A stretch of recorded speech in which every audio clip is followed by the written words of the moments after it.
सुहासिनी सुहासिनी सुमधुर भाषिणी सुखदां वरदां मातरं वन्दे मातरं वन्दे मातरम।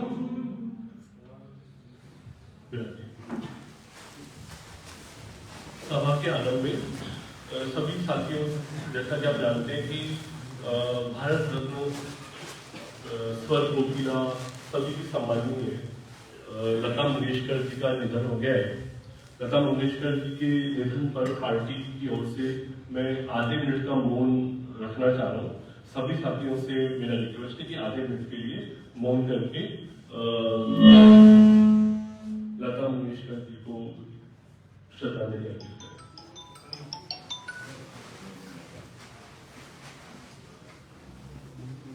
बैठो।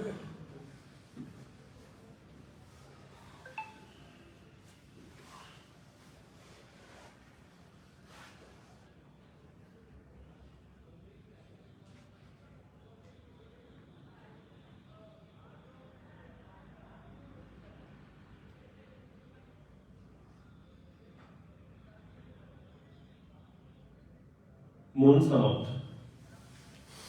तो साथियों, आज हम लोगों ने यहाँ जो बैठक आयोजित करी है, इसमें जयपुर के चुनिंदा कार्यकर्ताओं को आमंत्रित किया है और हम आपस में बातचीत करना चाह रहे हैं विभिन्न मुद्दों के ऊपर। और आप जैसा जानते हैं कि राजस्थान भर में पीपल्स ग्रीन पार्टी बहुत तेजी से अपना काम बढ़ा रही है, बहुत शानदार तरीके से हम लोगों तक पहुँच रहे हैं, अपनी बात को बढ़ा रहे हैं।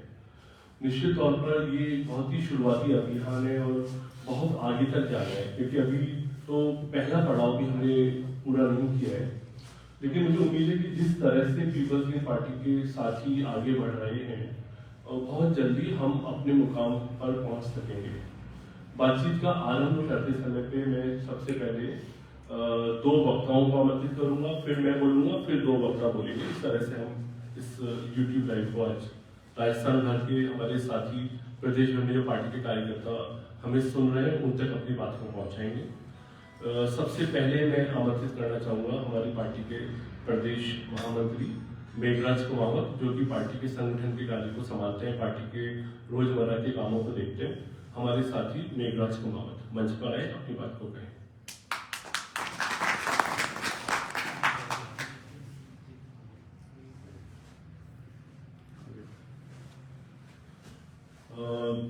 मेघराज कुमावत शायद यहाँ पे उपस्थित नहीं है। अगले वक्ता के तौर पर मैं आमंत्रित करना चाह रहा हूँ हमारे साथी राष्ट्रीय महामंत्री भानु खोड़वाल जी को, कि वो मंच के ऊपर आएंगे और अपने विचारों से यूट्यूब लाइव के माध्यम से, फेसबुक लाइव के माध्यम से हमें सुन रहे सभी साथियों को और यहाँ विराजे हुए सभी साथियों को संबोधित करेंगे। मेरे साथी भानु खोड़वाल जी।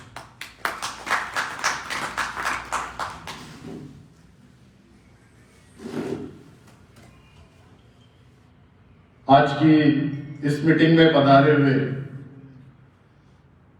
पीपल्स ग्रीन पार्टी के जयपुर शहर और आसपास के विधानसभा क्षेत्रों से कुछ चुनिंदा साथियों का जो ये जयपुर सम्मेलन आज हम लोगों ने रखा है, वो पीपल्स ग्रीन पार्टी की शुरुआती दौर का एक पहला फेज का सम्मेलन है और जिसमें हम लोग हमारे मुख्य कार्यकर्ताओं को ये समझाने की कोशिश कर रहे हैं कि पीपल्स ग्रीन पार्टी राजस्थान में क्या करना चाह रही है और कभी भविष्य में अगर हमें सत्ता प्राप्त होती है तो उस सत्ता के माध्यम से हम लोग राजस्थान की राजनीति में और राजस्थान के हर प्रदेशवासी के चेहरे पर और परिवार में कैसे खुशहाली लाना चाहते हैं। इसी बात को समझाने के लिए पूरे राजस्थान भर में भी पीपल्स ग्रीन पार्टी का अभियान चल रहा है और उसकी कमान हमारे पार्टी के राष्ट्रीय उपाध्यक्ष आदरणीय भंवरलाल नायक साहब ने संभाल रखी है। साथियों, हमें आजाद हुए लगभग 75 साल हो चुके हैं और भारत देश की केंद्र सरकार आजादी का 75वां साल के रूप में अमृत काल महोत्सव मना रही है। ये जो आजादी का शब्द है, ये शब्द हम लोगों को बहुत ज्यादा ऊर्जान्वित करता है और बहुत ज्यादा अपने आप को गौरवान्वित करता है। पर क्या सही मायने में हम लोगों को आजादी मिली है क्या? आप लोगों से मैं ये जानना चाहूंगा, पूछना चाहूंगा कि हम लोग जिस आजादी के दीवाने हुए थे, हमारे इस देश के नागरिक, हमारे देश के पुरोधा, हमारे देश के क्रांतिकारी नौजवान और महान सेनानी, जिन्होंने इस क्रांति को लड़ने के लिए, इस आजादी को पाने के लिए अपना तन मन धन सब कुछ न्यौछावर कर दिया, तो क्या साथियों हम आज 75 साल के बाद में भी उस आजादी को महसूस कर रहे हैं क्या? कहने में और सुनने में आजादी शब्द अपने आप में हमें बहुत अच्छी लगती है और हम लोग हर साल 15 अगस्त के दिन आजादी का दिन सेलिब्रेट करते हैं और 26 जनवरी को हमारे गणतंत्र दिवस को भी हम लोग सेलिब्रेट करते हैं, जिस दिन हमें हमारे देश का संविधान हम लोगों ने अंगीकार किया, स्वीकार किया। और इस संविधान के माध्यम से हम सब लोगों को इक्वलिटी की बात कि कहीं ना कहीं जो हम लोगों को कही गई कि देश जब आजाद होगा और जब देश का संविधान बनेगा तो इस देश का हर नागरिक को समानता मिलेगी, उसे बराबरी मिलेगी। पर वो लगता है कि ये सारी बातें संविधान के उस दस्तावेज में, उस किताब में कहीं ना कहीं सिमट कर रह गई है। और ये जो आजादी की बात है, इस आजादी को हम लोग जीते जीते इस तरीके से अपने आप को अपने पर्सनल जिंदगी में इतने ज्यादा मशगूल हो गए कि हमने जो हमारे पूर्वजों की आजादी, लोगों ने जो हमें आजादी दी है, उनके उस बलिदान को कहीं ना कहीं हम लोग भूल गए हैं। साथियों, देश आजाद हुआ और आजाद होने के बाद में जो इस देश में सबसे ज्यादा एक पार्टी ने राज किया, कांग्रेस पार्टी ने, उस पार्टी ने देश में राज के माध्यम से 70 साल भारत देश के ऊपर राज किया। उसके बाद में एक दूसरी पार्टी ने भी अपने आप में प्रतिस्पर्धा करते हुए देश में अपना राज कायम करने के लिए एक अलग तरीके की लड़ाई को इजाद किया और उन्होंने धर्म की लड़ाई, धर्म का सहारा लेकर इस देश में धर्म की राजनीति को लेकर वो लोग लेकर आए। साथियों, हम लोग राजस्थान निवासी हैं। राजस्थान में पिछले 25 साल से हम लोग देख रहे हैं कि एक बार बीजेपी आती है, एक बार कांग्रेस आती है, एक बार बीजेपी आती है, एक बार कांग्रेस आती है। साथियों, भले हम लोग कहने के लिए आजाद हो गए हैं, पर हम लोग अगर हमारा इतिहास उठाकर देखें पिछले 70 साल का, तो कहीं ना कहीं दोनों पार्टियों ने हमें अपना गुलाम बना लिया है वापस से। और हम लोग कहीं ना कहीं छटपटा रहे हैं इन पार्टियों से आजादी के लिए, इन पार्टियों से लड़ने के लिए और कहीं ना कहीं उन अधिकारों को पाने के लिए जो हमें इस भारत देश के संविधान ने दिए हैं। पर दोस्तों, विडंबना यह है कि इन राजनीति के बड़े बड़े नेताओं ने, जिन्होंने इस राजनीति को अपना सब कुछ समझ लिया है और पीढ़ी दर पीढ़ी अपना राज कायम करके इस देश की जनता को, इस राज्य की जनता को कहीं ना कहीं गुलामी के शिकंजे में वापस कस लिया है। आज देश और राज्य वापस इन पार्टियों का गुलाम हो गया है और इसी गुलामी के दौर में बहुत सारे नौजवान एक वापस आजादी का सपना देख रहे हैं, कोशिश कर रहे हैं कि वो हमें इस दोनों पार्टियों से, इस भारत देश की जनता को, इस राज्य की जनता को कहीं ना कहीं वो लोग निजात दिलाएं। और इसी दौर में हमारे बीच में भी पिछले कुछ समय पहले पीपल्स ग्रीन पार्टी का उदय हुआ और पीपल्स ग्रीन पार्टी उस संविधान की मूल धारा को स्थापित करने के लिए स्थापित हुई है, जिस मूल धारा को भारत के संविधान ने हम देश के नागरिकों को दिया है। साथियों, पीपल्स ग्रीन पार्टी उस बराबरी की बात करती है जिसमें आदमी और औरत में कोई भेद नहीं है, जिसमें ऊंच और नीच का कोई भेदभाव नहीं है, जिसमें कोई जाति और धर्म का कोई भेदभाव नहीं है, जिसमें सबके लिए बराबरी की बात कही गई है, सबके लिए समानता की बात की गई है। उस संविधान को स्वीकार करते हुए पीपल्स ग्रीन पार्टी ने अपना संविधान बनाया और आज राज्य में, राजस्थान राज्य में पीपल्स ग्रीन पार्टी उस विचारधारा को लेकर और इन पार्टियों से आजादी दिलाने के लिए निकल पड़ी है।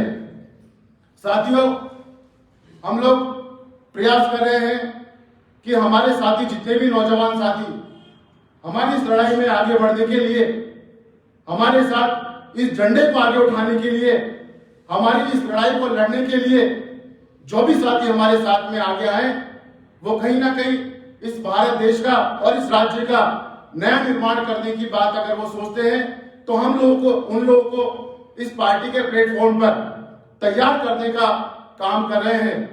साथियों, पीपल्स ग्रीन पार्टी लगातार पिछले कई सालों से लगातार ये विचारधारा को हमारे साथियों के अंदर, उनके दिमाग के अंदर, उनके अंदर वो चीज पैदा करने की कोशिश कर रही है जो कहीं ना कहीं हमारे पूर्वजों ने हमारे दूसरे विदेशों से, विदेशी आक्रांताओं से आजादी प्राप्त करने के लिए जो जज्बा उनके अंदर था, उसी जज्बे को हमारे युवा साथियों में वापस कहीं ना कहीं वो जगाने की कोशिश कर रही है।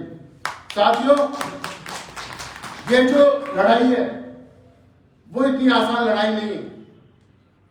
आप लोग सोच रहे हैं कि जिन हाथियों से या जिन बड़े बड़े राक्षसों से हम लोग लड़ने की बात कर रहे हैं, उन लोगों से लड़ने के लिए सबसे पहले तो हमारे अंदर वो राजनीतिक भूख होनी चाहिए जो कहीं ना कहीं उन राजनेताओं के अंदर है।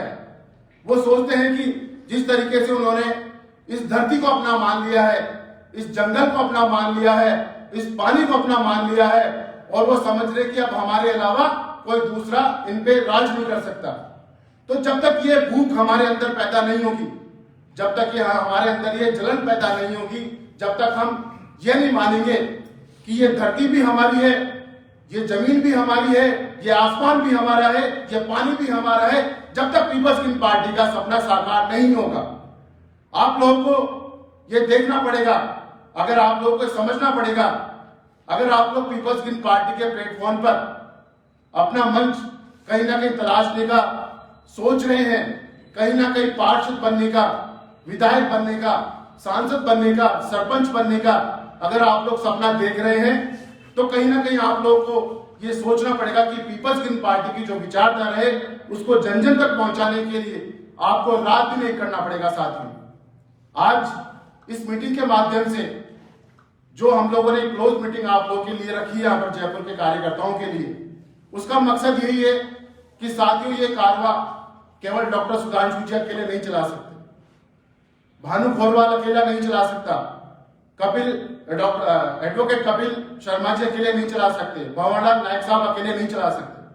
हमें बहुत सारे ऐसे नौजवान साथियों की आवश्यकता है जो इस आग को ले जाने के लिए, मशाल को उठाने के लिए और लोगों के अंदर ये फील पैदा करने के लिए आगे नहीं आएंगे जब तक ये कारवा आगे नहीं बढ़ेगा। साथियों, आज कुछ चंद कार्यकर्ता, कुछ लोगों के साथ में ये आगे बढ़ने का जो जोश और जज्बा हम लोगों को हमारे राष्ट्रीय अध्यक्ष डॉक्टर सुधांशु जी ने दिया है, मैं उनके लिए तहे दिल से शुक्रिया अदा करना चाहूंगा साथियों, और आप सभी लोगों से भी आग्रह करूंगा कि उनके इस जोश और जज्बे को बरकरार रखने के लिए एक बार तालियों से उनका जोरदार स्वागत और अभिनंदन करना चाहिए।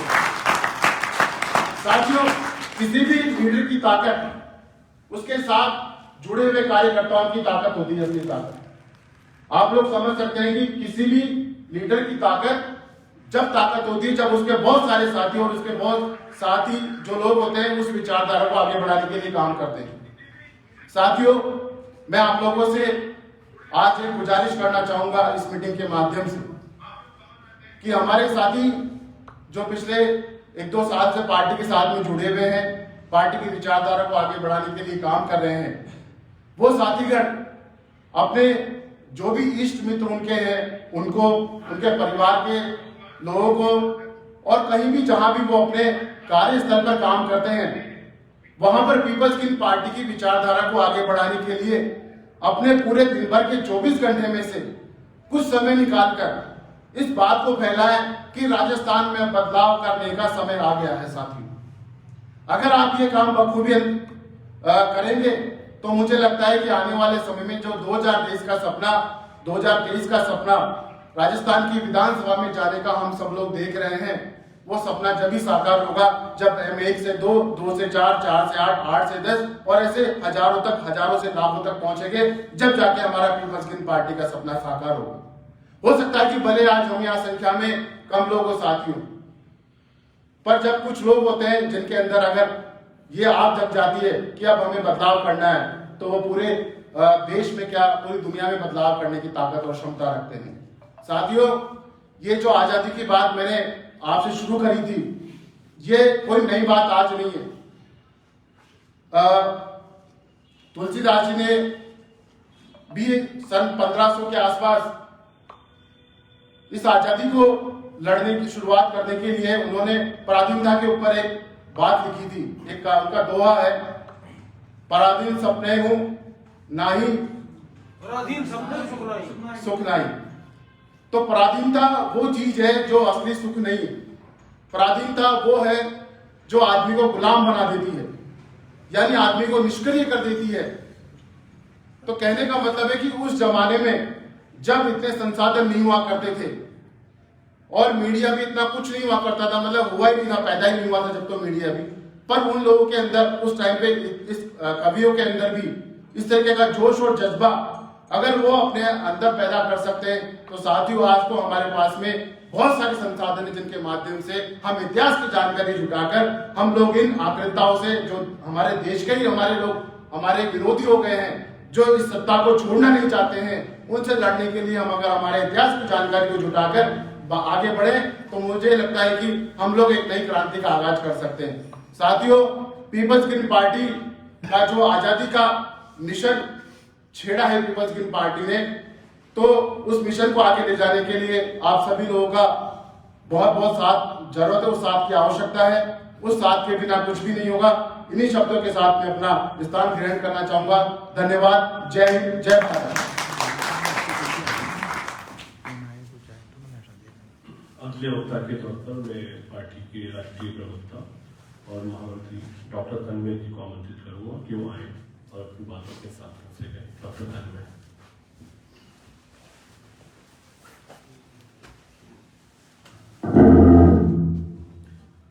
आदरणीय अध्यक्ष महोदय, peoples green party doctor Sudhanshu भाई साहब का बहुत बहुत धन्यवाद कि उन्होंने मुझे मंच पे बोलने का मौका दिया।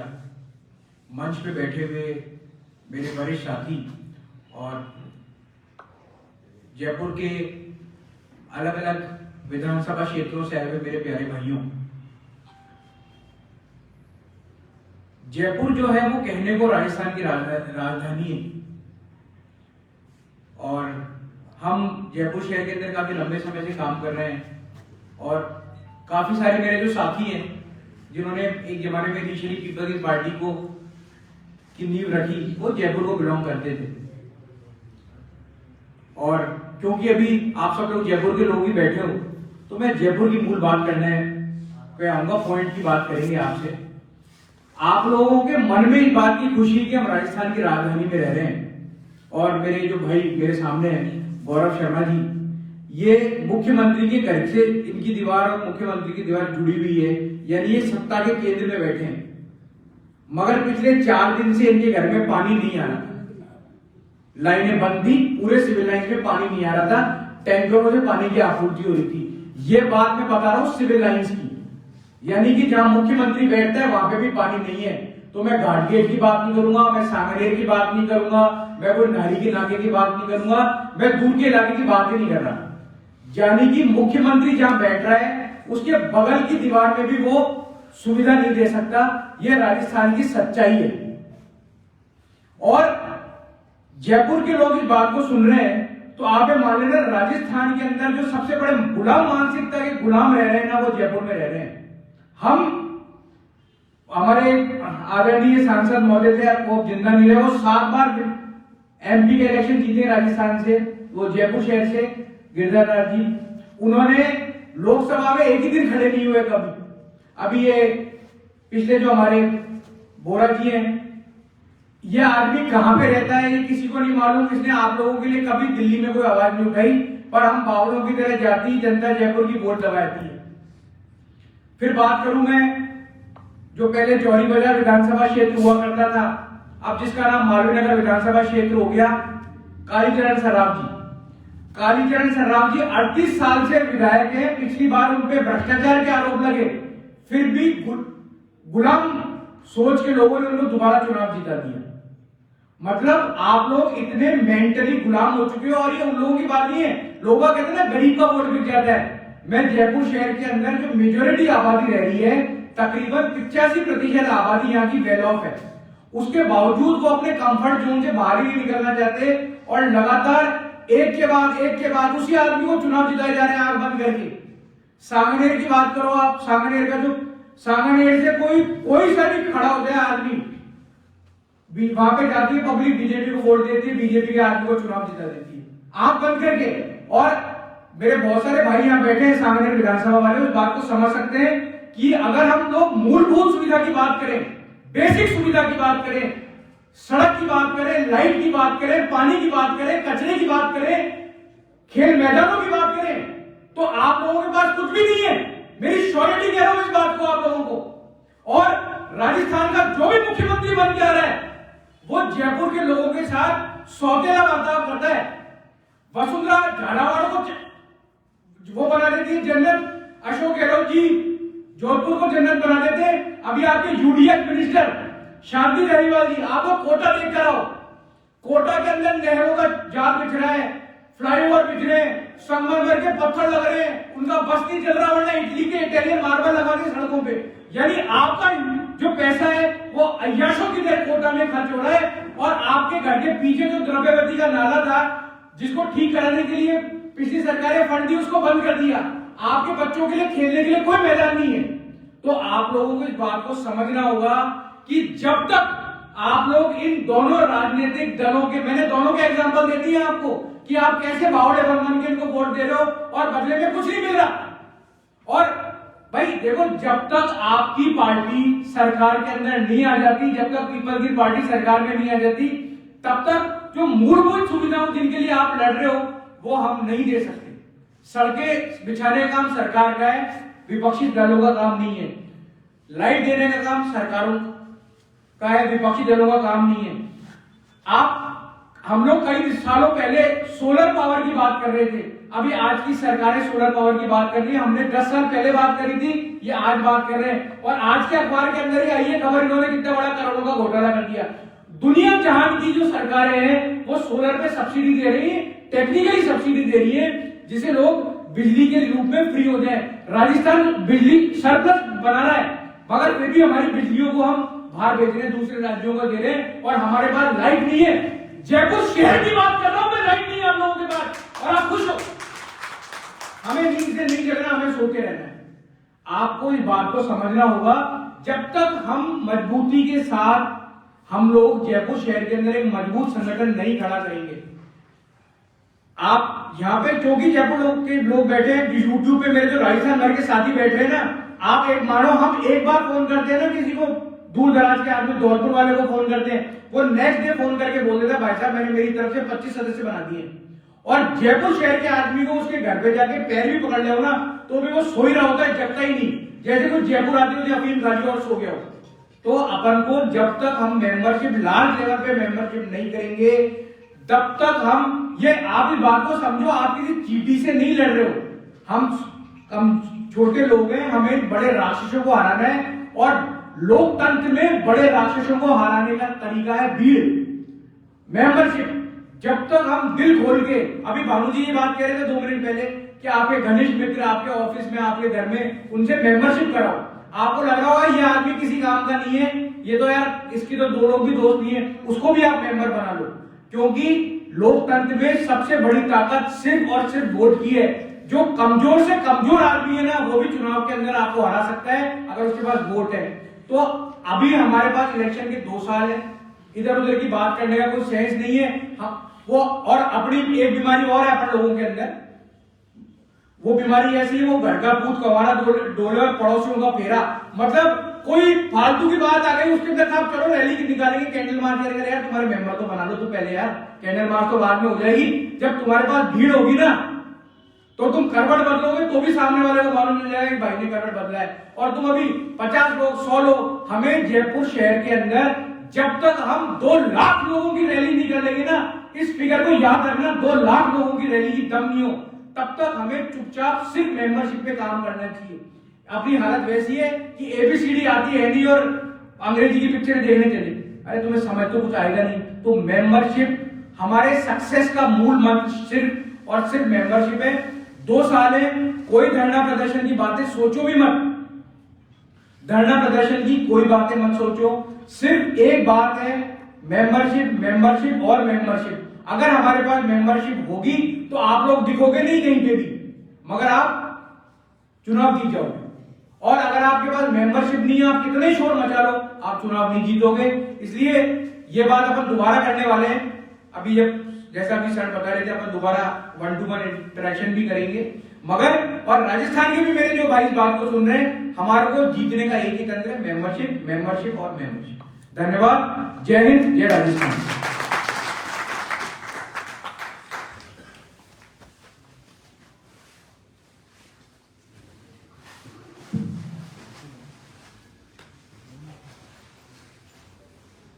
साथियों, सभा का सभापति होने के नाते, जो कि मंच संचालन भी मैं कर रहा हूँ, इसलिए क्योंकि मुझे बोलना है, ये भी मैं ही खुद बता देता हूँ कि अब इसके आगे मैं अपनी बात कहूँगा।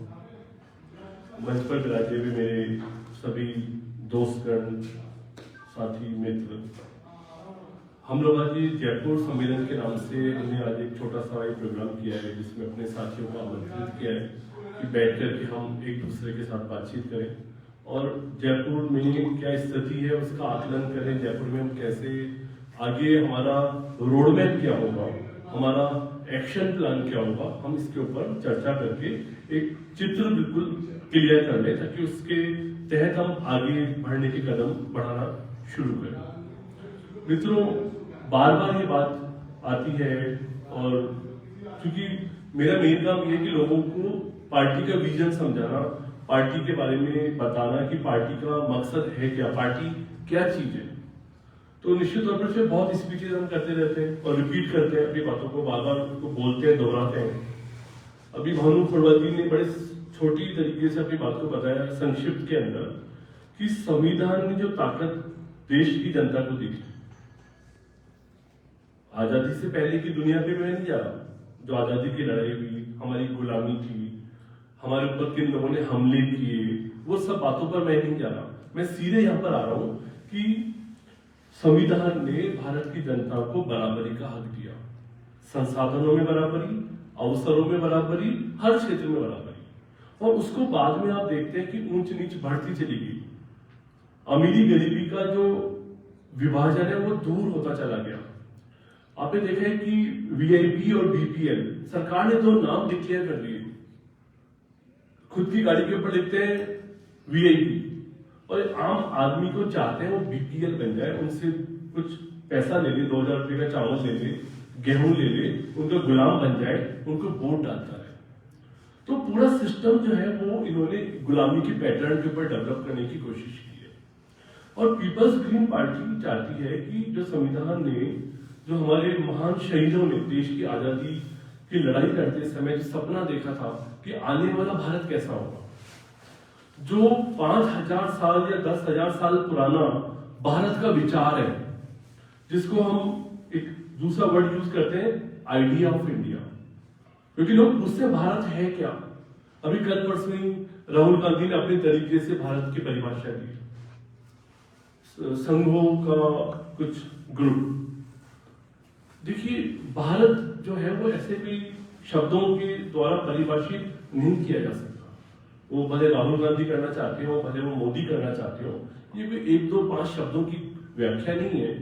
भारत का जो मतलब क्या है, जिसको लोग कहते हैं आइडिया ऑफ इंडिया, इसकी अंदर बहुत ज्यादा गहराई है, और इसकी गहराई का पहला जो मूल मंत्र है वही है वसुधैव कुटुंबकम।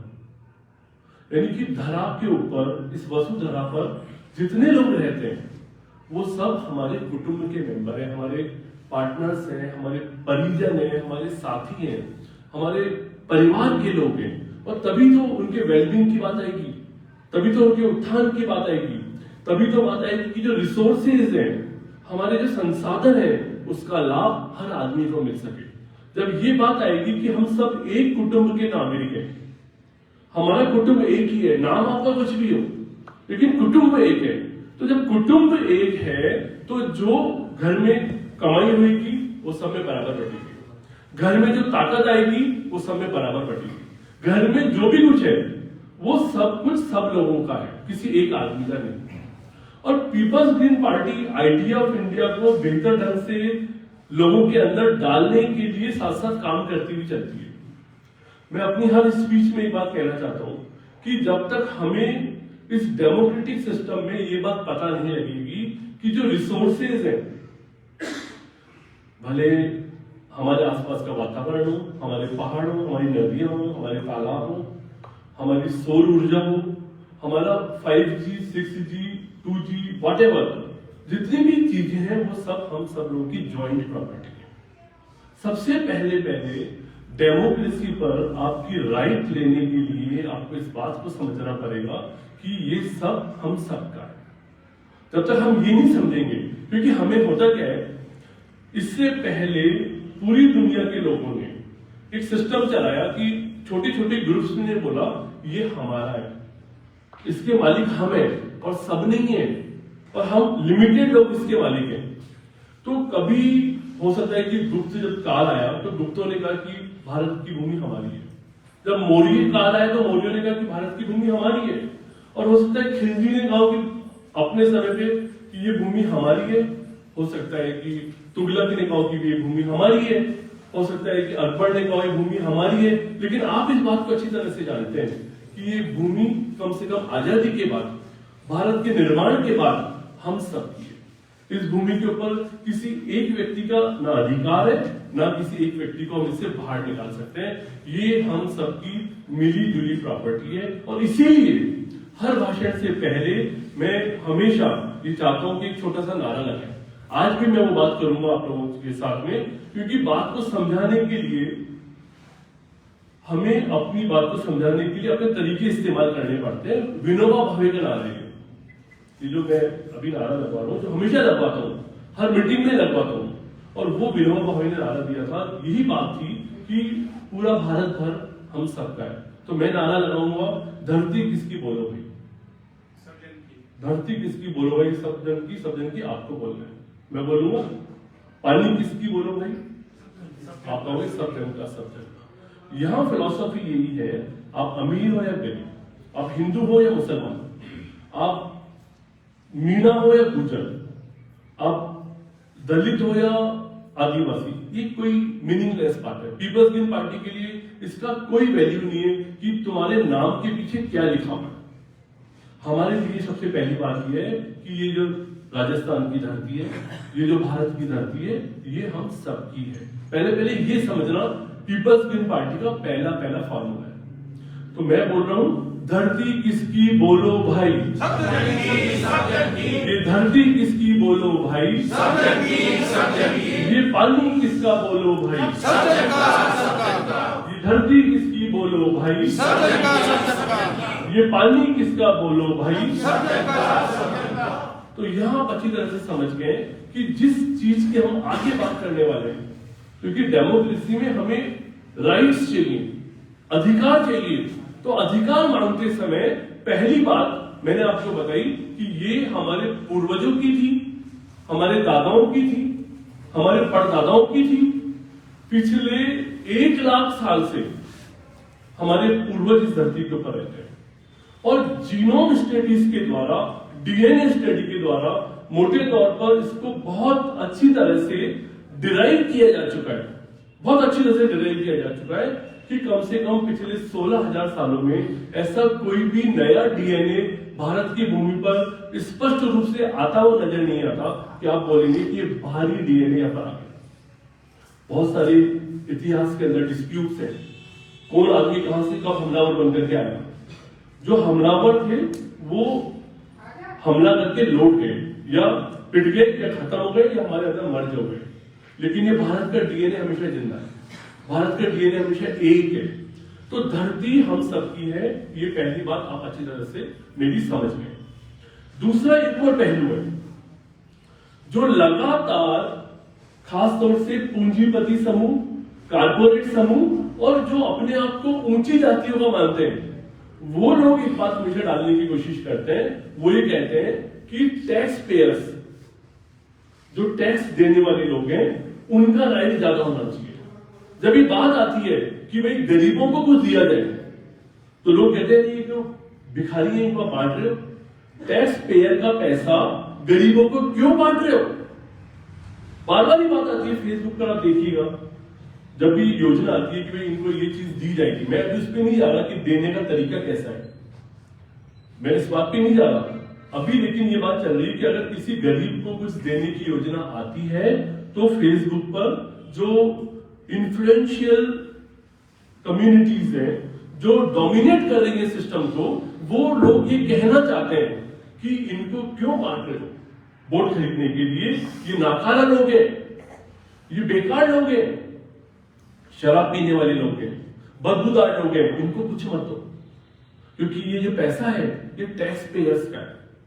तो यहां दूसरी बात मैं आपको समझाना चाहता हूं कि देखिए, भारत सरकार का जो पैसा है, भारत के पास जो पैसा आता है, गवर्नमेंट जिससे गवर्नमेंट चलाती है, तो राजस्थान की गवर्नमेंट हो या केंद्र की सरकार हो, इसमें डायरेक्ट टैक्स के थ्रू 32% के करीब टोटल कलेक्शन होता है। डायरेक्ट टैक्स का मतलब है इनकम टैक्स, 32% पैसा उसके थ्रू आता है, लेकिन बचा हुआ 68% पैसा इनडायरेक्ट टैक्सेस से जमा होता है।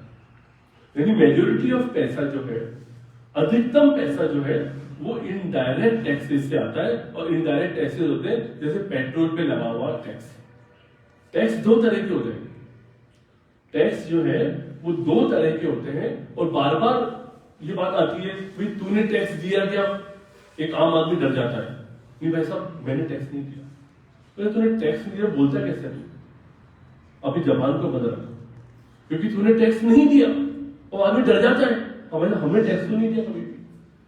तो उनको ये समझाने की बात है कि तुमने टैक्स दिया है।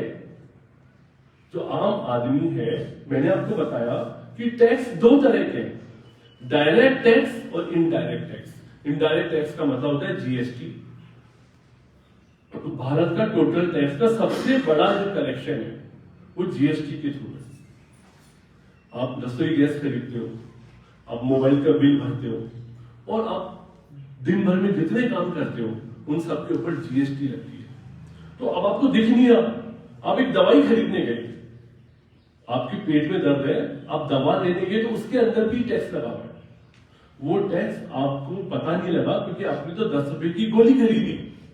उस 10 रुपए की गोली के अंदर हो सकता है कि 2 रुपए 80 पैसा टैक्स के नाम पर आपसे वसूला गया हो। वो पैसा या तो व्यापारी खा जाएगा या भारत सरकार के खाते में जमा हो जाएगा। तो जो इनडायरेक्ट टैक्सेस है, जिसमें से बड़ा जो टैक्स है इस समय, बड़ा टैक्स, वो टैक्स है हमारा पेट्रोल और डीजल के ऊपर जो टैक्स लगता है, जिससे रेवेन्यू का करीबन 15-20% इकट्ठा हो रहा है इस समय पर। तो पेट्रोल डीजल तो गरीब से गरीब आदमी अपनी मोटरसाइकिल में डलवाता है, अपने स्कूटर में डलाता है, ऑटो रिक्शा वाला ऑटो रिक्शा में डलवाता है, तो जीप टैक्सी चलाते हैं जीप टैक्सी में डलाते हैं। तो ये सारा कलेक्शन है, ये सब चीज मिलकर के भारत सरकार का बजट बनता है, फंड बनता है, जिससे सरकार कह रही कि हम राजस्थान, हम भारत मुल्क चलाएंगे। तो ये पैसा हम सबने मिलकर के दिया है, गरीब इंसान ने भी दिया है, मध्यम वर्गीय ने भी दिया है, अमीर आदमी ने भी दिया है। तो यहाँ पे मैं ये नहीं कह रहा कि हम अमीर से नफरत करने वाले हैं। अमीर भी हमको उतना ही प्यारा है, गरीब भी उतना ही प्यारा है, मध्यम वर्गीय भी उतना ही प्यारा है, पुरुष भी प्यारे हैं, महिलाएं भी प्यारी है। कहीं कोई विभाजन की बात नहीं है, क्योंकि आइडिया ऑफ इंडिया, मैंने पहले ही बोला, वसुधैव कुटुंबकम, सब हमारे लिए बराबर है। ना जाति के आधार पर डिवीजन करते, ना धर्म के आधार पर डिवीजन करते। आप अगर मुसलमान हो मुझे इससे कोई मतलब नहीं, आप अगर हिंदू हो तो मुझे इससे कोई मतलब नहीं, क्योंकि भारत को इन बातों से कोई मतलब ही नहीं है। भारत इससे नहीं बनता। ये जो योगी रोज अपने चुनाव प्रचार के अंदर बोल रहा है कि फैसला 80-20 से होगा, जो संदेश वो देता है, डिवाइड कर रहा है कि फैसला 80-20 से होगा। हो सकता है 80-20 से फैसला हो, लेकिन ये उनकी जो कुत्सित चालें हैं, अगर वो सफल हो गई तो, क्योंकि वो लोगों को लड़ाना चाहते हैं। लेकिन पीपल्स ग्रीन पार्टी का जो आइडिया ऑफ इंडिया है, उसमें कहीं कोई डिवीजन नहीं है, कहीं कोई क्लासिफिकेशन नहीं है, लोगों को बांटने की कोई लाइन नहीं है। लोग कहते हैं राजनीति ज्यादा आसान कब होती है, जब लोगों को बांट दो। लोग कहते हैं कि डिवाइड कर दीजिएगा। लोग कहते हैं अंग्रेजों का फॉर्मूला था डिवाइड एंड रूल। ये लोग आपने हर किताब में पढ़ा होगा कि डिवाइड एंड रूल, कि इनको लड़ाओ और इन पर राज करो। ये फार्मूला राजनीति का सबसे आसान फार्मूला है। हो सकता है ये सबसे आसान फार्मूला हो, लेकिन पीपल्स ग्रीन पार्टी मुश्किल डगर के ऊपर चलेगी। पीपल्स ग्रीन पार्टी कांटों की सेज के ऊपर चलेगी। पीपल्स ग्रीन पार्टी हारना पसंद करेगी। हम नेस्तनाबूद हो जाना चाहेंगे, हम पराजित हो जाना चाहेंगे, हम पिट जाना चाहेंगे, हार जाना चाहेंगे, लेकिन लोगों के बीच में डिवीजन की बात कभी भी नहीं कर सकते। लोगों को बांटेंगे कभी भी नहीं। हो सकता है हम 20 लोगों को प्यार की भाषा सिखा सकें, हम 50 लोगों के बीच में ही नफरत खत्म करके प्यार का माहौल बना सकें, लेकिन हम उसे अपनी जीत मानेंगे, लेकिन कभी भी वैसा काम नहीं करेंगे जो कि आइडिया ऑफ इंडिया के खिलाफ हो। जिस डीएनए से भारत बनता है, पीपल्स ग्रीन पार्टी उस डीएनए को दोबारा से जिंदा करने के लिए पैदा हुई। तो यहां से पीपल्स ग्रीन पार्टी की शुरुआत होगी। पीपल्स ग्रीन पार्टी की शुरुआत मैंने आपको बताया, पहली बात आइडिया ऑफ इंडिया, दूसरा ये फिलॉसफी कि ये धरती हम सबकी है, तीसरा टैक्स के अंदर हम सबका बराबर का हक है। परिवार में 4 बच्चे हैं, पिताजी 1 है, बच्चे 4 हैं। पिताजी का मतलब भारत, बच्चों का मतलब हम अलग अलग लोग। अब हम सबकी आय इकट्ठी होकर पिताजी के पास चली गई, तो पिताजी का काम क्या है? पिताजी का काम है सबको बराबर बढ़िया खाना खिलाना। पिताजी का काम ये नहीं है कि इसमें से कुछ चहेते बेटे को चुपड़ी की रोटी खिलाऊंगा, किसी बच्चे से अगर नाराज हूं तो उसको सूखी रोटी के टुकड़े दूंगा। लेकिन भारत सरकार ये कर रही है, भारत सरकार सेलेक्टिव होकर के काम कर रही है। राजस्थान की सरकार सेलेक्टिव होकर के काम कर रही है, और सिलेक्शन की जो उनका काम करने का तरीका है वो कितना ज्यादा खत्म हो चुका है, ये आपने पिछले दिनों रीट की परीक्षा में देखा है, आपने पिछले दिनों आरएएस की परीक्षा में देखा है कि ये लोग दैत्य और दानव की तरह बन चुके हैं। इनके खून मुंह पे लग चुका है। किस तरह से केंद्रीय स्तर के ऊपर पर्चों को बेचा जाता है। देखिए यहां क्या बहुत स्थिति स्पष्ट है, सरकार के पास नौकरियां नहीं है, सरकार के पास बजट नहीं है, तो नौकरी नहीं दे रही ये बात स्पष्ट नहीं करती। परीक्षाओं के अंदर पहले लोगों को परीक्षा के जाल में फंसाती है। परीक्षा कल होगी, परसों होगी, अगले महीने होगी, 6 महीने बाद होगी, 4 महीने बाद होगी, कंफ्यूजन पैदा करके रखती है। उस कंफ्यूजन के बाद में कभी ऐसा वक्त आता है कि इतने दिन हो गए अब तो करो, फिर परीक्षा करवाती है, तो परीक्षा के अंदर पर्चा लीक करवाती है, हाईकोर्ट के अंदर स्टे करवाती है, उसके अंदर कोई आरक्षण के मुद्दों को डाल करके उस सारे मामले को गड़बड़ करने की कोशिश करते हैं कि नौकरी नहीं लगानी पड़ जाए, और उसके बाद में स्टे और ये सब हो करके 5 साल निकाल देती है और नौकरी देने से बच जाती है। सच्ची बात नहीं बोलती भाई पैसे नहीं है, सच्ची बात नहीं बोलती कि हम कमा नहीं पा रहे, हमारे पास कोई आर्थिक प्लान नहीं है युवाओं को रोजगार देने का। ये ट्रुथ सामने नहीं लेकर के आती। अशोक गहलोत की सरकार हो या वसुंधरा राजे की सरकार हो, कभी भी इन्होंने नौजवानों को पिक्चर को क्लियर नहीं किया। आप लगातार देख रहे हैं इस बात को। गहलोत जब पहली बार सीएम बने उन्होंने कहा कि मैं 1 लाख लोगों को रोजगार दूंगा, तो देने में नाकामयाब रहे, क्योंकि नाकामयाबी उनकी सबसे बड़ी पहचान है। वसुंधरा राजे जब परिवर्तन यात्रा निकालने के लिए निकल पड़ी तो उसने पुराना कागज निकाला। अभी गहलोत ने क्या कहा, 1 लाख लोगों को नौकरी देगा, मैं 2 लाख दूंगा। जनता भ्रमित हो गई। जनता जब दिग्भ्रमित हो गई, जनता को लगा कि ये जो माई है ये ज्यादा बढ़िया काम करेगी, जनता ने उसको चुन लिया। और आपने फिर देखा कि राजस्थान में भ्रष्टाचार के नए कीर्तिमान स्थापित हुए। जो भ्रष्टाचार की रेटें पहले केवल सचिवालय की गलियारों में ही पता लगती थी, वो गांव ढाणी तक पहुंचे। गांव में बैठी हुई चाय की जो थड़ियां हैं वहां पे बैठे हुए लड़के बता देते थे कि जगतपुरा की इस कॉलोनी में 90B की रेट ये होगी, और सांगनेर में अगर 90B कराओगे तो ये रेट होगी। लोगों के मोबाइल पर, लोगों की उंगलियों के ऊपर भ्रष्टाचार की दरें पहुंच गई। फिर अशोक गहलोत ने दोबारा से दांव खेला, उसने बोला कि साहब हम 5 लाख को नौकरी देंगे। अभी अभी तन्मय जी बता रहे थे कि ऐसा इन्होंने मकड़ जाल बना दिया है, दोनों पार्टियों ने ऐसा मकड़ जाल बना दिया है कि सच्चाई सामने ही नहीं आती। मैंने किताब लिखी है Indians at rest, the root cause of India's unrest. मैंने किताब के अंदर लिखा है कि ये एक सिक्का है जिसके एक पहलू पर जनता गुस्सा करके थूकती है, रिजेक्ट करती है गहलोत को और उसको पलट लेती है, उसी सिक्के के दूसरे पहलू को पलट लेती है, वो सुनता रह जाएगा। फिर 5 साल में गुस्सा करके उस पर थूकते और भूल जाते हैं कि सिक्के के पीछे कौन है, सिक्के को पलट डालते हैं, फिर गहलोत आ जाता है। तो ये दोनों नकारात्मक वोटों से सत्ता में आते हैं। हम गहलोत को हराते हैं, ये कुछ ऐसा नहीं होता, रोटी जब तवे के ऊपर उड़ती है, इधर से दबाते हैं इधर से उड़ जाती है, इधर से दबाते हैं इधर से उड़ जाती है। लेकिन हम ना तवा बदल पा रहे हैं ना रोटी बदल पा रहे हैं। अब की दफा पीपल्स ग्रीन पार्टी जो प्लान लेकर के आई है, जो इस बार जो प्रोग्राम लेकर के आई है, अब की बार तवा भी बदलेगा, आटा भी बदलेगा, रोटी भी बदलेगी, उनकी कहानी का अंत कर देंगे। अगर जो हम बातचीत कर रहे हैं, जो हम चाहते हैं वो आपने साथ दिया, तो भरोसा रखिए कि इस चुनाव में जो 2 बरस बाद होने वाले हैं, पीपल्स ग्रीन पार्टी के साथ ही भाजपा और कांग्रेस को अंतिम प्रणाम कह देंगे। अब दोस्तों बात ये चल रही है कि जो रिसोर्सेज की बात मैंने आपको बताई, सबको बराबर बंटना चाहिए रिसोर्स, हम सब का बराबर मालिकाना हक है, हम सबके पूर्वजों की प्रॉपर्टीज है, तो वो कैसे बटे? इसके लिए पीपल्स ग्रीन पार्टी ने 8 पॉइंट प्रोग्राम लॉन्च किया है, 8 बिंदुओं का कार्यक्रम हमने लॉन्च किया है। हम ये करेंगे, ये करेंगे, ये करेंगे, ये करेंगे, जिससे एक राजस्थान को नए राजस्थान के तौर पर सामने लेकर के आ सके, एक ऐसा राजस्थान जो यूरोप की तरह से समृद्ध हो। देखिए, यहां हम गुजरात मॉडल की तरफ नहीं जानते कि गुजरात मॉडल क्या होता है, हम पंजाब मॉडल नहीं जानते क्या होता है, कर्नाटका मॉडल, दिल्ली मॉडल नहीं जानते।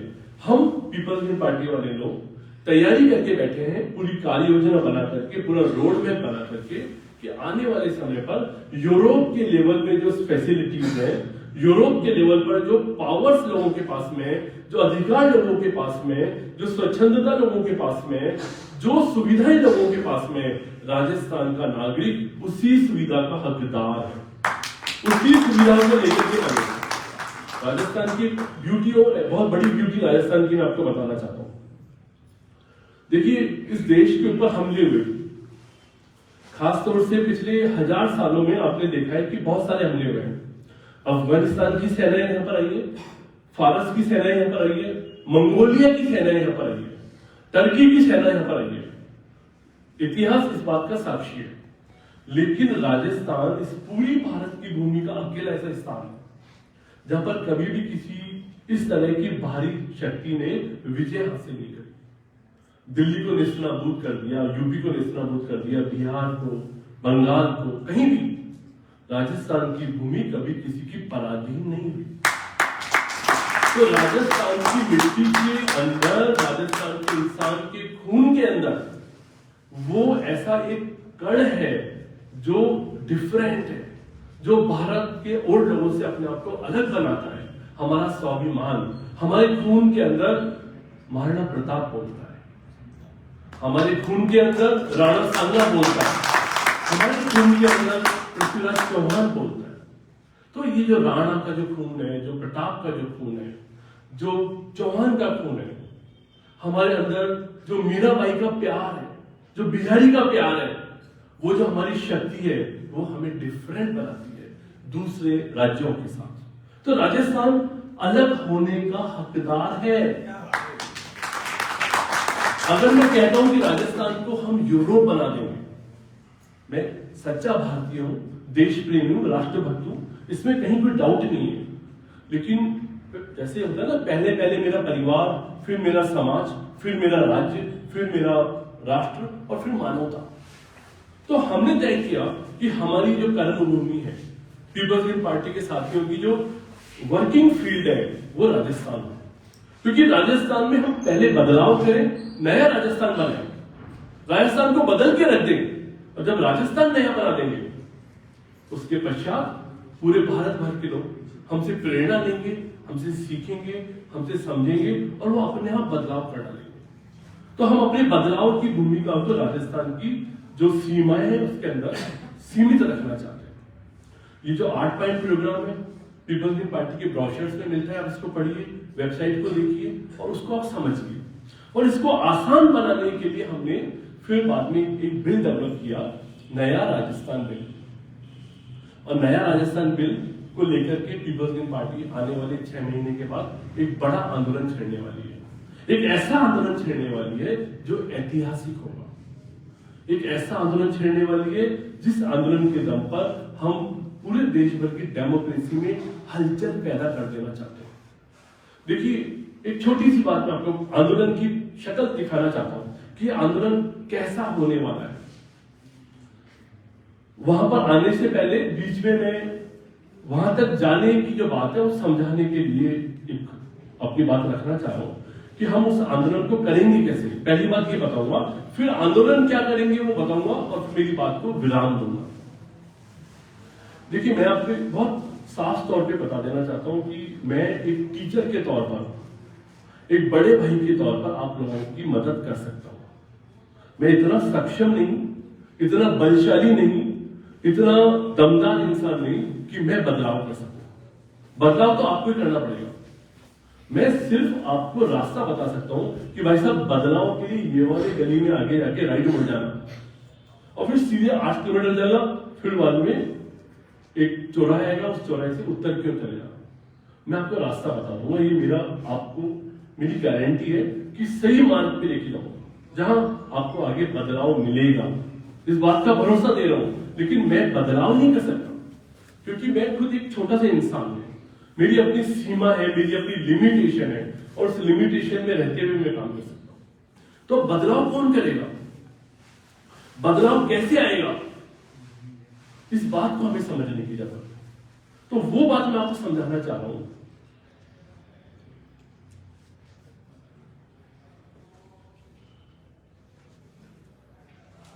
और उसी बात के लिए हम आज मिल रहे हैं यहाँ पे।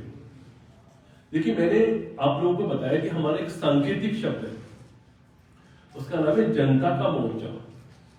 ये जनता का मोर्चा जो है ये राजस्थान में बदलाव की मुख्य भूमिका निभाएगा। ये हमारा काल्पनिक शब्द है, अभी तक हमने इसको जमीन के ऊपर उतारा नहीं है, लेकिन बदलाव तभी आएगा जब हम जनता का मोर्चा स्थापित कर देंगे। जनता का मोर्चा का हमारा जो विजन है वो ये है, हर एक विधानसभा क्षेत्र में, हर एक विधानसभा क्षेत्र में 100 चयनित लोग, सेलेक्टेड लोग, उन लोगों को उस इलाके की कमान सौंप दी जाए। जैसे उदाहरण के तौर पर सांगनेर विधानसभा, सेलेक्टेड 100 जने जिम्मेदारी लें कि हम इस विधानसभा के मालिक हैं। वो 100 जने कौन होंगे? जो पीपल्स ग्रीन पार्टी की विचारधारा में यकीन रखते होंगे, जो पीपल्स ग्रीन पार्टी की विचारधारा में यकीन रखते हुए 20 और साथियों को, देखिए 20 और लोगों को वो यकीन दिलाने में कामयाब हो सके कि पीपल्स ग्रीन पार्टी के मार्ग के थ्रू हम आगे बढ़ करके बड़ा बदलाव कर सकते हैं। और बड़े बदलाव में कोई मेरी सीमा नहीं है। बड़े बदलाव का मतलब है संपूर्ण बदलाव, टोटल चेंज। हम यहां पर ये नहीं कह रहे कि हम कदम कदम आगे बढ़ेंगे, हम सिर्फ 5 साल के लिए सत्ता में आना चाहते हैं और 5 साल के अंदर जितने भी इश्यूज हैं उनको विद इन 5 ईयर्स, क्योंकि हमारा एम ये नहीं है। देखिए आपको अभी आपने देखा ना, ये जो मंदिर बना है, बीजेपी ने इस मंदिर से पूरी रोटियां सेक करके 30 साल तक इसको गुत्थम गुत्था करके उलझा करके यहां तक लेकर के ये पुराना नारा जो बीजेपी का था कि मंदिर वहीं बनाएंगे लेकिन तारीख कभी नहीं बताएंगे।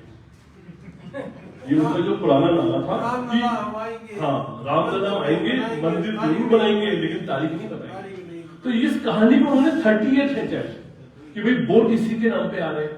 अब वो अगले एजेंडाज पे जा रहे हैं कि भाई वोट वैसे लेंगे, अब क्योंकि कोई सीमा होती है। तो पीपल्स ग्रीन पार्टी के 30-50 साल के प्रोग्राम के साथ नहीं आना चाहती। पीपल्स ग्रीन पार्टी चाहती है कि 5 वर्ष के अंदर जो बेस्ट कर सकते हो, जो सबसे मैक्सिमम किया जा सकता है वो करके दिखा दिया जाए, और बाद में नए लोग आकर के उस चीज को देखें, और जो पहले आगे बैठे हैं वो हट जाए आगे से। तो अब हमारा जो प्रोग्राम है वो है जनता का मोर्चा। 100 साथी जो 20-20 और साथियों को अपने हिसाब से तैयार करें, और 2000 साथियों की टीम के थ्रू ये 100 साथी सेलेक्ट हो जाए। ये 100 साथी ही पीपल्स ग्रीन पार्टी के उस विधानसभा क्षेत्र का टिकट देंगे। पीपल्स ग्रीन पार्टी का टिकट कोई भंवरलाल नायक जी नहीं दे सकते, कोई डॉक्टर सुधांशु नहीं दे सकते, या भानु कोरवाल नहीं दे सकते। हमारे पास टिकट देने की पावर नहीं होगी, क्योंकि हम यहां पर बदलाव के लिए आए हैं। हम यहां पर कोई अवतार बनने के लिए नहीं आए, हम यहां पर कोई राजा बनने के लिए नहीं आए। हमारा और आपका वास्ता सिर्फ एक पोजीशन की बात है कि मुझे आपने कमान दी, सर आप एक जना चाहिए होता है कि आगे एक जना चलेगा, पीछे उसके 7 लोग चल रहे हैं। मेरा आपने रोल दिया, मैं उस रोल को निभा रहा हूं, लेकिन मैं आपसे अलग नहीं हूं, मैं आपसे ज्यादा नहीं हूं, मैं आपसे अतिरिक्त नहीं हूं। जितने आप है उतना ही मैं हूं। आप इस बात को अच्छी तरह समझ लें। पीपल्स ग्रीन पार्टी का हर एक साथी बराबर है, वो राष्ट्रीय अध्यक्ष हो या किसी वार्ड के अंदर बैठा हुआ छोटा सा कार्यकर्ता। ये फिलॉसफी आपको अपने अंदर समझनी पड़ेगी। अगर आपको पद मिल गया जिला अध्यक्ष और आप कहो कि मैं जिले का बॉस बन गया, आप बॉस नहीं बने। ये रोल है। जैसे परिवार में माता का रोल अलग है, पिता का रोल अलग है। तो अब ऐसा नहीं कि मां बड़ी है कि पिता बड़ा है, मां बाप दोनों बराबर है। उसी तरह से पीपल्स ग्रीन पार्टी का हर एक कार्यकर्ता, हर एक साथी बिल्कुल बराबर है। कोई पद के नाम से, कोई पैसे के दम पर या किसी दूसरे तरीके से कोई ना बड़ा है ना कोई छोटा। तो हमारा जो जनता का मोर्चा है उसके वो जो 100 साथी हैं, जो 20-20 लोगों के द्वारा चयनित करके मोर्चे में नामित किए जा रहे हैं, मनोनीत किए जा रहे हैं, अपॉइंट किए जा रहे हैं, वो 100 साथी उस विधानसभा क्षेत्र के टिकट का फैसला करेंगे, और वो व्यक्ति चुनाव लड़ेगा जो उन 100 साथियों से पास होकर जाएगा। उन 100 साथियों को 2000 साथी पास करेंगे। एक साथी को 20 व्यक्ति तैयार करने, यानी 100 साथी 2000 लोगों के मार्फत से निकल करके आए। उन 2000 लोगों ने 100 को चुना, उस 100 ने एमएलए का टिकट को चुना, उन 100 ने सरपंच के टिकट को चुना, उन 100 ने पंचायत समिति के मेंबर चुनाव को तय किया, उन 100 जनों ने जिला परिषद के मेंबर को चुना, उन 100 लोगों ने प्रधान और जिला प्रमुख के कैंडिडेट का फैसला किया, उन 100 लोगों ने जो बराबरी का हमारा आंदोलन है, जो हमारी लड़ाई है, उस लड़ाई को समझ करके सारे फैसले लिए। यानी असली जो पंचायत है, असली जो पूरा प्रोग्राम है, वो उन 100 लोगों के इर्द गिर्द चल रहा है। इसमें कहीं पिक्चर के अंदर डॉक्टर सुधांशु, पंडित मुकेश या हफीज वारसी या नसीम अंसारी कहीं भी नहीं है। नसीम अंसारी हो सकता है किसी जनता के मोर्चे में एक जगह के सदस्य हो, और मुकेश जी हो सकते हैं दूसरी जगह के सदस्य हो, वारसी जी तीसरे जगह के सदस्य हो, सुधांशु जी चौथे जगह के सदस्य हो। तो जहां पे मेरा क्षेत्र है वहां पे जो 100 जनों के साथ में बैठा हूं, तो उन 100 लोगों में से जब एक चयन करना होगा, वहां मेरा वोट लागू होगा। मैं सिविल लाइन्स क्षेत्र में रहता हूं, तो सिविल लाइन्स क्षेत्र का जो टिकट होगा उसमें 99 दूसरे साथियों के साथ मेरा बराबर का ताकत है। मैं उससे कमजोर नहीं हूं, 99 से मैं कमजोर नहीं बनूंगा और उनसे ऊपर भी नहीं बनूंगा, और मैं सिविल लाइन्स के ऊपर फोकस करूंगा। दूसरे साथी अपने अपने क्षेत्रों पे फोकस करेंगे, और इस तरह से जनता का मोर्चा पूरे राज्य भर में स्थापित होगा 200 सीटों पर, जिनके पीछे 2-2 हजार लोगों की ताकत होगी, और सब मिला के 4 लाख लोगों की एक पावर होगी। और ये लोग फिर एक आंदोलन करेंगे, नया राजस्थान की मांग करेंगे। पहले संगठन बनेगा, डॉक्टर तन्मय ने भी कहा मेंबरशिप मेंबरशिप मेंबरशिप, बिल्कुल सही बोला है। जब तक हम हर एक आदमी 20 ऐसे साथी पैदा नहीं कर लेते जो पीपल्स ग्रीन पार्टी की विचारधारा से मेल खाते हो, जो पीपल्स ग्रीन पार्टी के आइडिया ऑफ इंडिया को समझते हो, जो पीपल्स ग्रीन पार्टी की फिलोसॉफी को समझते हो, जो नया राजस्थान बनाना चाहते हो, जो इस सब बातों को समझते हो, वो 20 आदमी अगर आपने पैदा किए, वो साथी अगर आपने पैदा किए, तो आप पीपल्स ग्रीन पार्टी के सच्चे साथी हो। तभी आप सच्चे साथी हो। अगर आप वैसी ऐसी ऊंची ऊंची करके घूमते हो, सफेद कपड़े पहन कर घूमते हो, मैं पीपल्स ग्रीन पार्टी का नेता बन गया, आप यहां देख रहे हैं कोई नेता नहीं है। पब्लिक नेता से तो नफरत करती है। सफेद कुर्ता पजामा पहन के जो लोग आते हैं ऊपर नीचे करते हुए, वो सब करप्ट लोग हैं। वो जनता के पैसे के ऊपर गंदी गिद्ध दृष्टि डाल करके उसको छीन लेना चाहते हैं, अपने उजले कपड़े दिखा करके, और जनता पहचान गई। तो हमें नेतागिरी की जरूरत नहीं है, हमें तो एक पहले तो ऐसे साथी की जरूरत है, एक साथी की जो 20 आदमियों को तैयार कर सकते हो।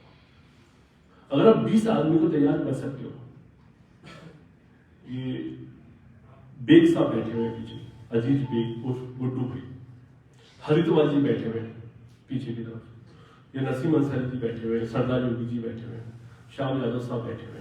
तो आप इस बात को समझ लीजिएगा कि हम सब में से एक कार्यकर्ता बनने का राइट भी तब बनता है जब हम पहले 20 साथियों को जोड़ सके। इसीलिए मैंने उस कार्यकर्ता का स्पेशल नाम दिया, अलग कार्यकर्ता, जागा हुआ कार्यकर्ता, जागृत। बाकी तो सोए पड़े कार्यकर्ता है। पीपल्स ग्रीन पार्टी में बहुत सारे कार्यकर्ता सोए हुए भी हैं, जो सो रहे हैं कि जब झंडा लहराएगा तो आगे आगे आके खड़े हो जाएंगे। लेकिन भाई साहब, झंडा जब लहराएगा तो बहुत सुधांशु नहीं होगा। वो आपको जानता है, आप उसको जानते हो। वो लोग होंगे जो झंडा लहराने के लिए जिम्मेदार होंगे, वो वहां खड़े होंगे। तो वो आपको पहचान नहीं पाएंगे, आपको मौका नहीं मिलेगा। तो पहले हर एक पीपल्स ग्रीन पार्टी के कार्यकर्ता को जागृत कार्यकर्ता बनना है, जिसे हम कहते हैं अलग कार्यकर्ता। जब ये अलग कार्यकर्ता सामने आएगा, 20 साथियों को जोड़ेगा, फिर 100 अलग कार्यकर्ता मिलकर के मीटिंग करेंगे, और तब बनेगा जनता का मोर्चा। मैं एज ए वर्कर ये आपसे वादा कर रहा हूं, और ये चुनौती दे रहा हूं, वादा भी कर रहा हूं, चुनौती भी दे रहा हूं। मैं सिविल लाइंस क्षेत्र में रहता हूं, और मैं यहां करीबन हमने 14-15 विधानसभा के साथियों को आज आमंत्रित किया। मैं आपसे कह रहा हूं कि सबसे पहला जनता का मोर्चा मैं सिविल लाइंस विधानसभा में बना करके दिखाऊंगा। अगले 15 दिनों में ही हम सिविल लाइंस के अंदर जनता का मोर्चा स्थापित कर देंगे।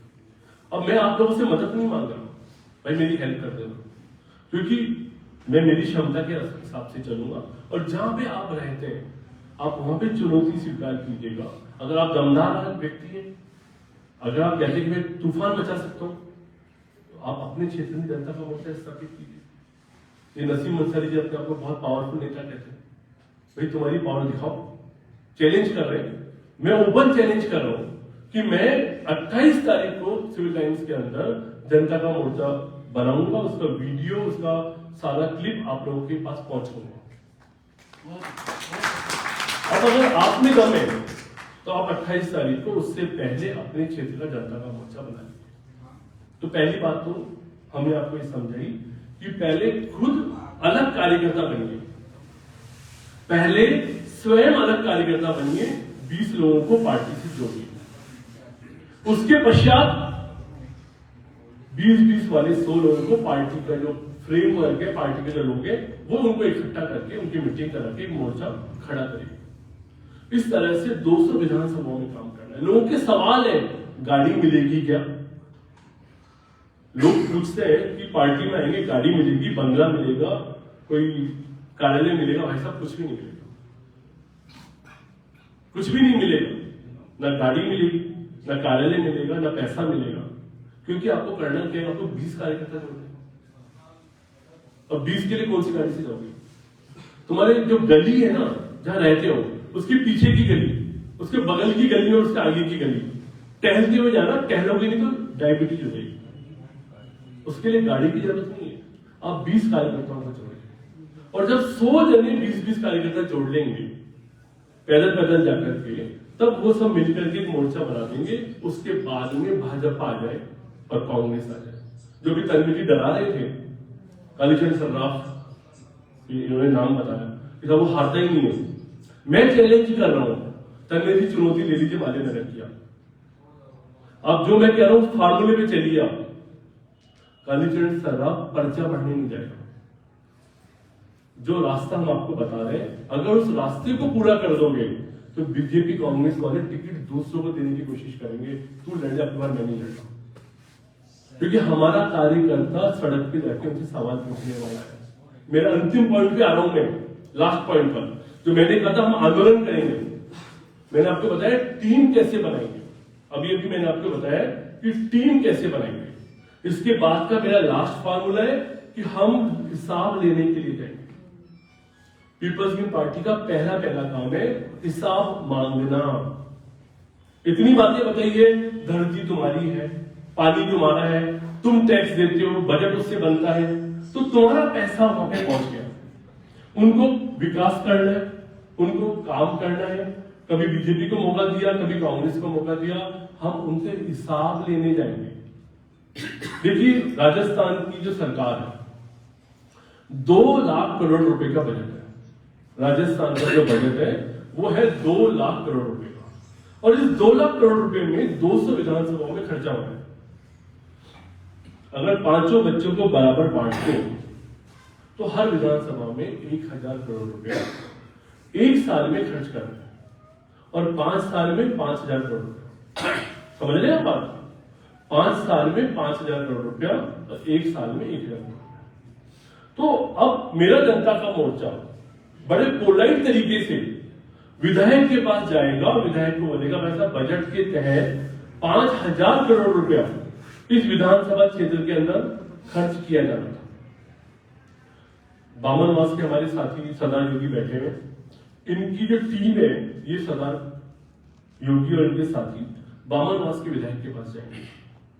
हमारे नायक साहब जोधपुर के रहने वाले, इनके ऊपर थोड़ा ज्यादा भार रहेगा क्योंकि ये सरदारपुरा के रहने वाले हैं। इनको सरदारपुरा से हिसाब देने जाना पड़ेगा वहां के विधायक के पास, कि भाई 5000 करोड़ रुपए के हिसाब दीजिएगा। जो जहां है उसको वहां हिसाब देना है। मेरे को यहाँ पे प्रताप सिंह के पास जाना पड़ेगा हिसाब लेने के लिए। आप जहां रहते हैं आपको वहां हिसाब मांगना है, हिसाब दो 5000 करोड़ रुपए का। फिर वो पूछेंगे कौन से 5000 करोड़ का है, उन्होंने हिसाब ही नहीं लगाया क्योंकि उनको पता नहीं है बात कि 5000 करोड़ रुपया हमारे नाम से बिल कट चुका। बगरू विधानसभा में 5000 करोड़ का बिल कट गया, सांगानेर में कट गया, सिविल लाइन्स में कट गया, फुलेरा में कट गया, जम्मू रामगढ़ में कट गया। उनको एमएलए को ही नहीं पता होगी ये बात कि कितने रुपए का बिल कटा है। फिर हम जाएंगे भाई इस हिसाब से, और आपसे ऐसा कर दो भाई साहब इसमें से 20% पैसा भी खर्च हुआ, तुम 80% खा गए, उसका हिसाब नहीं मांगते, क्योंकि तो हमें पता ही है।